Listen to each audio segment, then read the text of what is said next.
مش لازم تكون كبير عشان تبدأ، لكن لازم تبدأ عشان تبقى كبير. كم حاجة كان نفسك تعملها وقلت لنفسك بعدين، وكل يوم تقول بكرة ويجي بكرة تقول بكرة، وتفضل تأجل لحد أحلامك ما تبقى ذكريات ما بدأتش أصلا.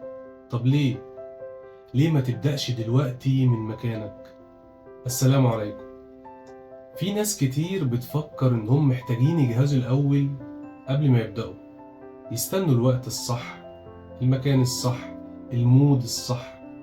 بس الحقيقة إن ده مش موجود أصلا.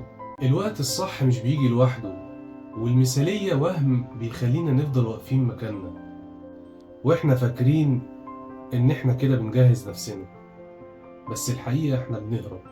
في الحلقة دي من كلام ينفع هنتكلم عن البداية، عن الشجاعة اللي مش محتاجة إن كل حاجة لازم تكون تمام، بس محتاجة منك تقرر وتتحرك حتى لو خطوة واحدة.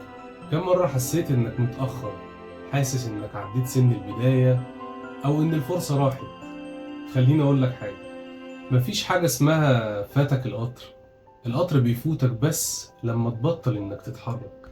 ممكن تبدأ دلوقتي من أي وضع أنت فيه، حتى لو مش مثالي، حتى لو في ناس حواليك سبقتك أو صوت جواك بيقولك إنك مش هتقدر. مفيش حاجة بتكسر الصوت ده زي الفعل البسيط أو الخطوة الأولى. الخطوة دي مش لازم تبقى كبيرة، ممكن تكتب خطة أو تتكلم مع حد أو تبطل تأجل حاجة واحدة بس. البدايات الحقيقية عمرها ما كانت مثالية. الناس اللي نجحت بدأوا وهم مش جاهزين، وكمان بدأوا وهم خايفين، بس بدأوا. النبي صلى الله عليه وسلم قال: خير الأعمال أدومها وإن قل. الفكرة مش في إنك تعمل حاجة عظيمة، الفكرة في الاستمرارية. قبل ما تقفل الحلقة بص حواليك وبص جواك.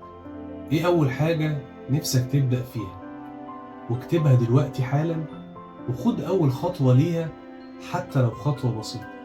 وافتكر، مش لازم تكون كبير عشان تبدأ، لكن لازم تبدأ عشان تبقى كبير. ابدأ من مكانك، حتى لو خايف، حتى لو لوحدك، حتى لو الدنيا مش مهيئة، بس ابدأ. أنا إبراهيم حسين، وده بودكاست كلام ينفع.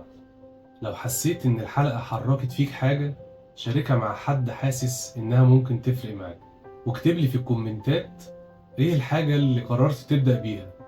وخليك فاكر، الكلام اللي بينفع بيبدأ بخطوة.